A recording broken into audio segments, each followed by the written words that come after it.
이제 기온이 점점 떨어지고 있습니다. 이 밤에 은혜를 삼으며 나오신 여러분 위에 하나님의 크신 복이 임하시기를 주님의 이름으로 축원합니다. 우리 옆에 분에게 이렇게 인사하겠습니다. 은혜 충만, 믿음 충만한 밤이 되십시오. 이렇게 인사하겠습니다. 은혜 충만, 믿음 충만한 밤이 되시기 바랍니다.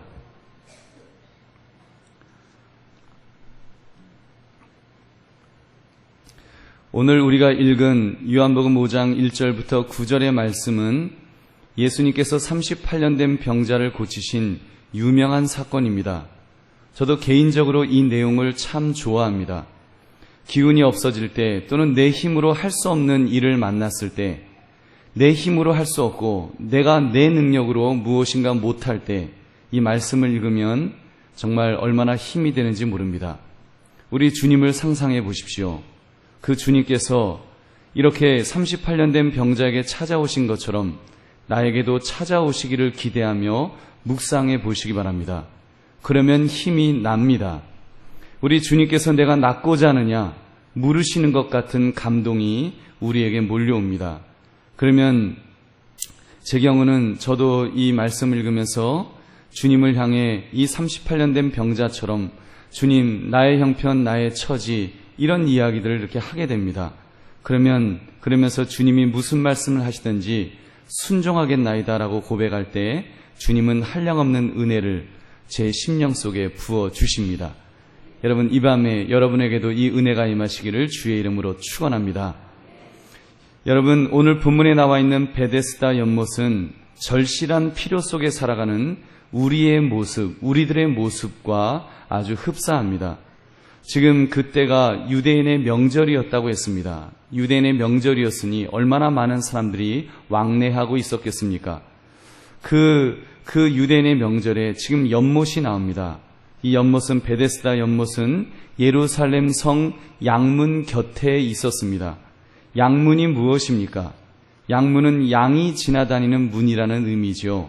아마도 여기에 양을 사고 파는 시장이 있었을 것입니다. 양들이 목이 마를 때 마실 물을 공급하는 곳이 바로 이 베데스다 연못이었습니다.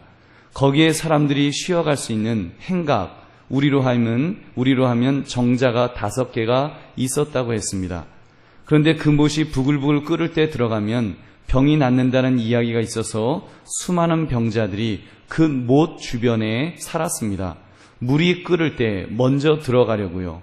오늘 말씀 3절을 보니까 거기에는 많은 병자, 맹인, 다리 저는 사람, 혈기 마른 사람들이 누워 있었다고 했습니다.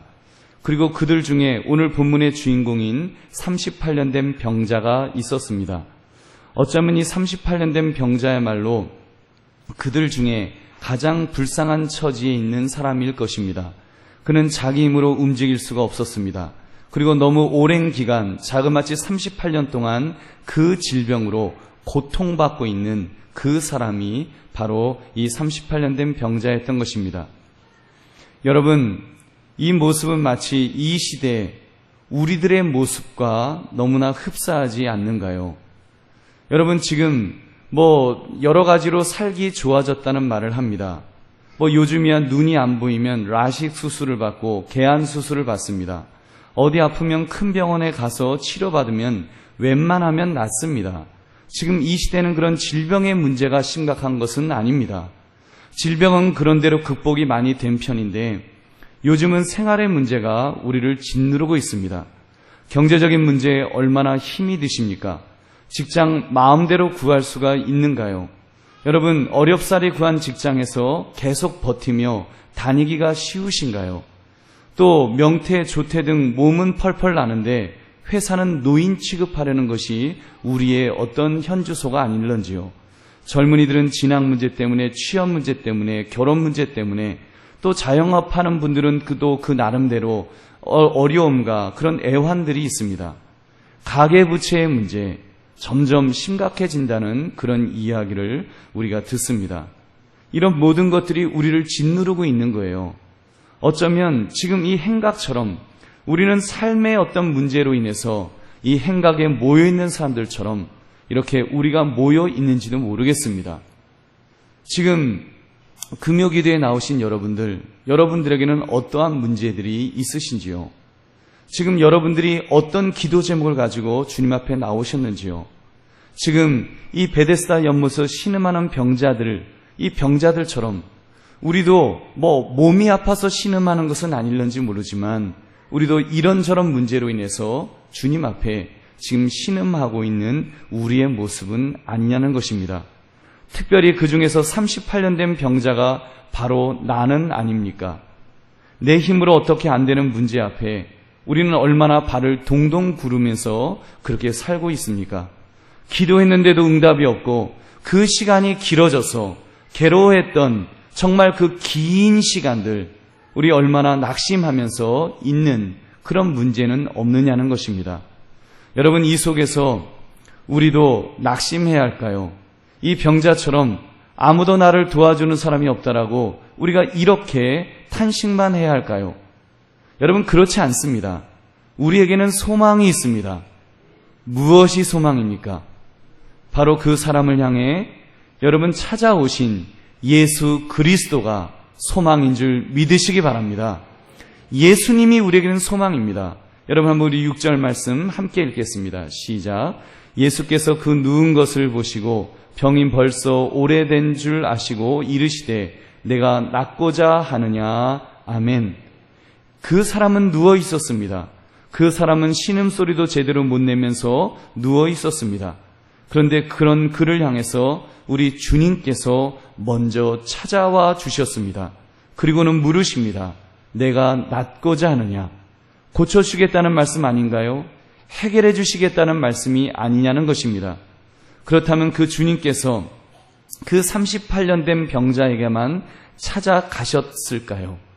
여러분, 38년 된 병자에게만 우리 주님께서 관심을 가지고 계실까요?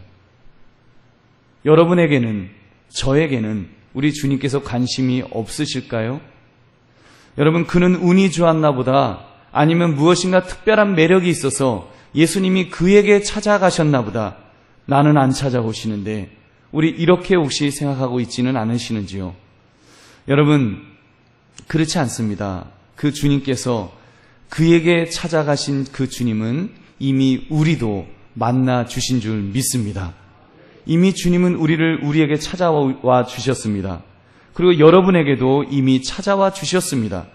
우리가 영적 불구자였을 때, 아니 영적 송장이었을 때 주님은 고쳐주실 정도가 아니라 살려주시기 위해서 이 땅에 오셨습니다.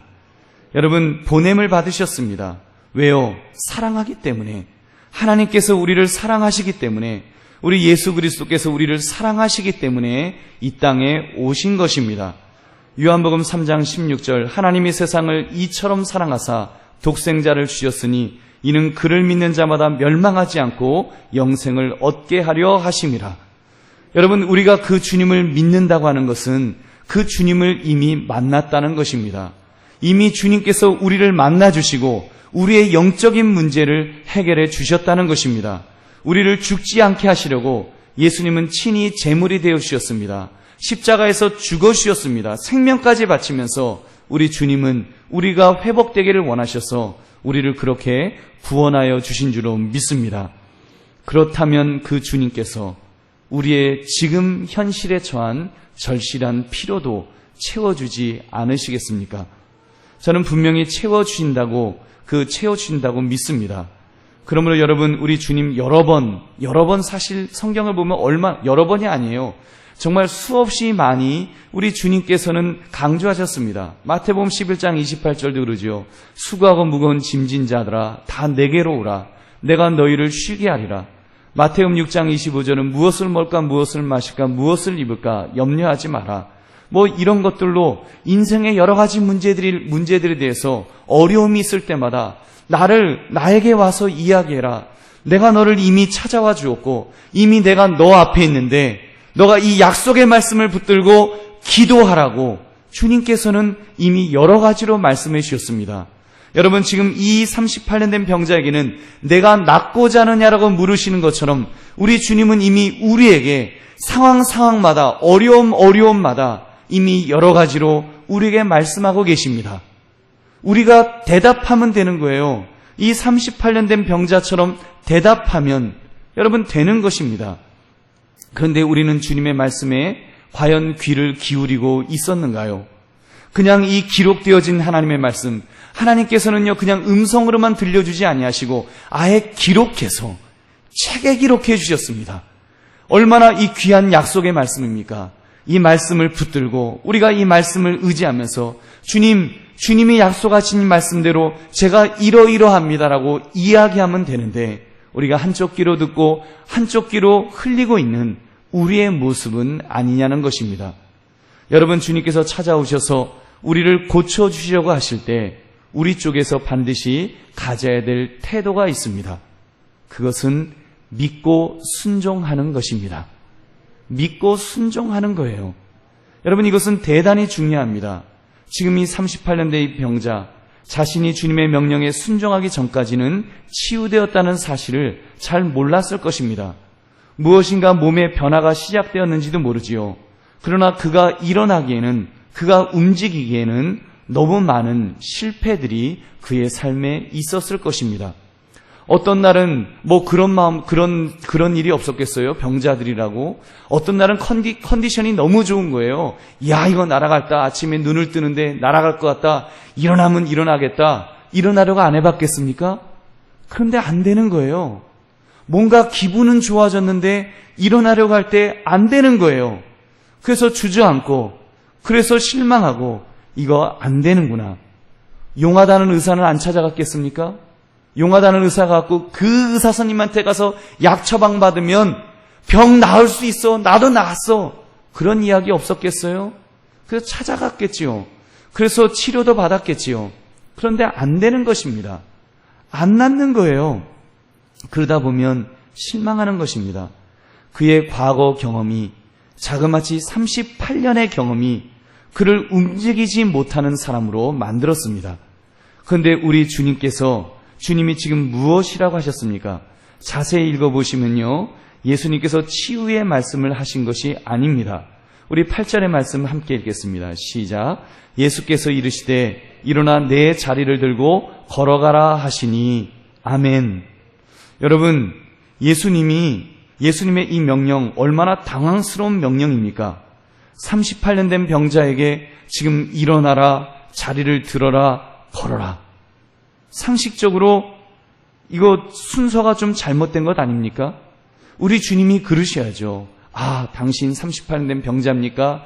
제가 누군지 아십니까? 저런 말하면요, 죽은 자도 살리고요, 그 무리를 걷고요, 죽은 나사로도 살렸던 그런 사람입니다. 저는요, 물을 포도주로 만들었던 그런 사람입니다. 제가 당신을 낫게 하겠습니다. 나는 하나님의 아들입니다. 내가 당신에게 이제 당신의 병을 고쳐줄 테니까 이제 일어나서 자리를 들고 걸어가십시오. 그럴 수 있습니다. 이렇게 해야지 순서가 맞지 않을까요? 근데 우리 예수님 하신 말씀, 아주 황당한 명령을 내립니다. 일어나 내 자리를 들고 걸어가라. 그런데 놀라운 사실은 그 다음 절 9절에 있습니다. 그 사람이 곧 나아서 자리를 들고 걸어가니라. 아멘. 여러분, 그는 순종하였습니다.